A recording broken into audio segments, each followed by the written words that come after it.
What's going on, guys? Welcome to In the Zone. I'm your host, Gareth and Roy, and today we're going to have a little bit of a deep dive into a new study that I found that was released this year. But if you are new to the podcast, hey, this is where we're going to kind of go into what helps you get in the zone, whether that's with a full-length interview, maybe a rant to help get you out of going into the weeds, mental minute to help get you physically or mentally locked in, right?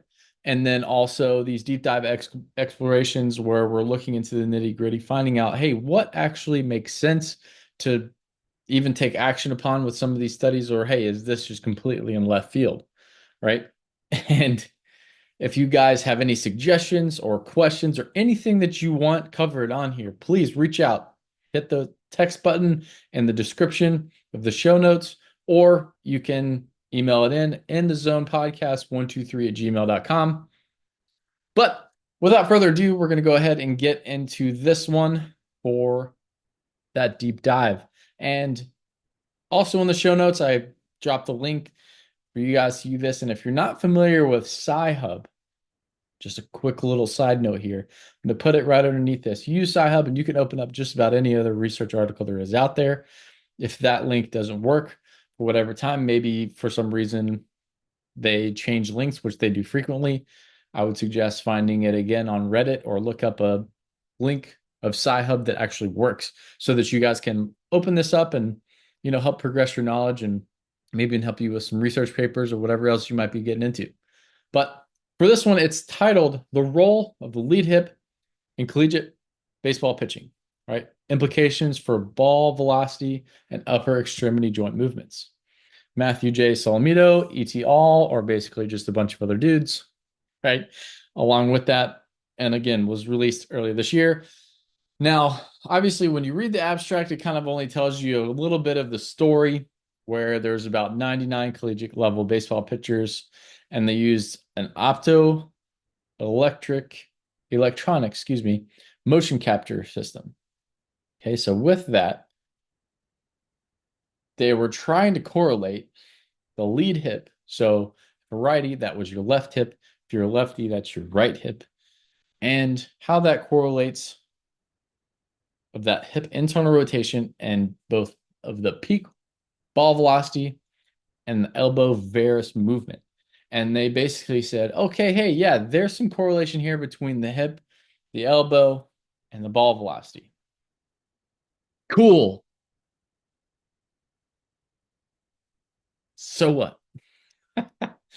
I mean, kind of go figure here on that. Like if your lower half moves well and your energy goes through your kinetic chain, it's going to be able to whip out. And as long as there's no other gradually alarming or things that might be throwing that off, you're going to throw hard, right?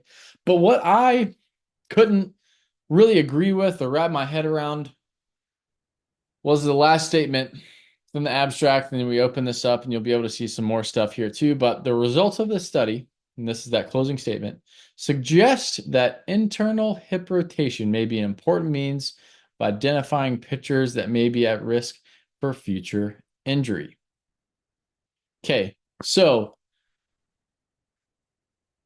I really don't like that statement as a whole because it's very isolationist. It doesn't take part into the whole picture, right? And you guys have all probably listened to me before. There's multiple things that boil it down to this, right? It could be the environment, could be workload, could be, mechanical changes, could be fatigue, could be a lot of things, right? But for them to say, hey, this is an important means to identifying pitchers that may be at risk for injury, that's like saying, hey, like a person with the shoulder is going to have a risk of being injured because they have a shoulder. Cool. But you don't really get into the nitty gritty of how they train the shoulder, what they do with their shoulder. Are they atrophied in their shoulder? Is this a 58-year-old man or a 13-year-old kid? Right? Like, it's just so broad. And obviously, they narrowed this one down to just collegiate pitchers. Again, that could also range from age 17, 18 to maybe 24. So really not sure how they're going to correlate that alone and think that that's going to be the panacea or the end all be all of, hey, this is what's going to be a good way to indicate pitching risks of injuries.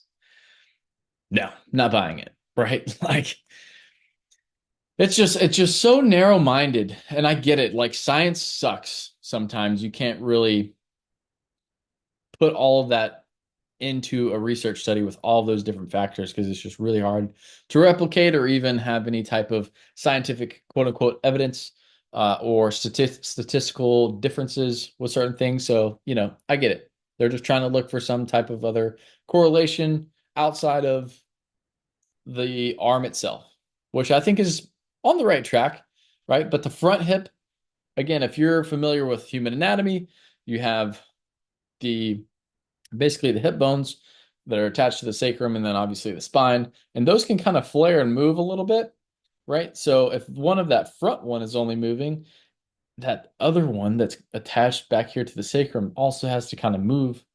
And if those don't work together, if they're working in opposition of each other, or maybe, you know, could be one is a little bit more limited, or maybe that back hip and that back leg can't rotate very well. It doesn't matter how hard or how fast that hip moves. Maybe that's what's indicating some of the velocity or less risk if it's moving slower. Sure. But what's actually going to increase it could also be if that back hip moves well, or if they didn't think about this, if the velocity is slower in the front hip, it's because the lower half of the back hip isn't working. So further up the chain, the arm has to do more work. It's going to get fatigued faster, and that actually leads to more injury, right? So you can see where the holes are in this study of why just looking at the hip of the front hip of the arm and ball velocity are not the end all be all of what's going to be indicative of an arm injury, right? So many other things, right? But kind of alluding back to what I was just saying about, hey, like if your arm's getting fatigued, there has been a study for ASMI on fatigue, right? To where there's been a 53, I believe, a chance of injury, 53 chances, or 53 times higher of a chance pitching through fatigue. I think it was 5 times more if you pitched for more than 8 months out of the year, or 3 times more if you pitched 80 pitches or more within a week. They kind of had it all broken down. And again, I'm still also kind of hesitant on where they get all this data because a lot of those pitch counts could be from showcases where they're doing 8 pitches within 3-day time frame or 80 or more pitches within one outing. I think there needs to be some clarification on how those pitches were thrown versus just the pitch count total in and of itself. But could be also part of it from the ramp up, right? I see this a lot, especially this time of year where guys took some time off from the summer season and they're either coming down off of the fall season, excuse me, or they didn't have a fall season and now they're starting to ramp back up, getting ready for the spring, or a pro guy who just came off of a season, had a short stint of a break, more of a mental break, really, and now he's starting to ramp it back up. That's where a lot of dangerous times could be for arms because they're going through vigorous amounts of training and their arm has not been conditioned. So then they're trying to work back into it. Their arm feels great, probably better than it did towards the end of the season. So they're like, hey, I'm going to let it rip.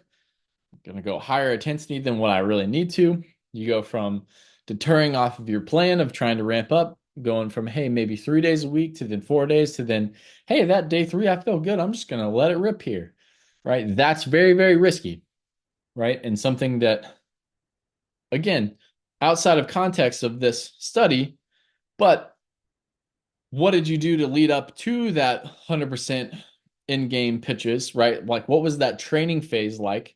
That's also, I think, a bigger zoomed out view of what could also be leading to potential injuries. How often did you throw max effort? How often did you throw to pitchers or to hitters? How often did you condition yourself to be prepared for your cumulative innings or cumulative amount of pitches within an outing, right? Did you go from 20 pitch bullpen to then 60 pitches in one game? Or did you have 30 pitches, or maybe let's say 30 innings to zoom out even more, 30 innings within the previous season of 2024, and then 2025, this coming season, you're projected to have 60 innings. Did you actually ramp up into that for that offseason to get ready to be a starter or to take on more innings? What did you do differently? Right? Like, and again, some of those things you can't really predict as far as how much you're going to be used because other guys get injured and, situations happen. But if you know for a fact, hey, I'm going to try to go deeper, I'm going to go longer, or have a longer season, or go from college to then pro level, you got to do something a little bit different as far as endurance and how to combat a lot of that fatigue to help you be at your best. So, again, kind of went on a slight rant there as well, but to basically hit this home is that there's more things than just your biomechanics, more than just joint, peak terminal velocity, or extremities, that is going to predict implications for potential injury, right? Definitely need to look at other things than that, dive a little bit deeper. If you guys have any questions on that, please let me know. I'd be happy to talk to you about it. It's definitely something I'm very passionate about and talk about, especially whenever it comes to return to throw, return to sport, return to anything. I think it's going to be a really cool topic to kind of dive a little bit deeper down into as we get into it. Or if you have any breakthroughs or even experiences with that, feel free to share them. Let's bring you on. Let's talk about it.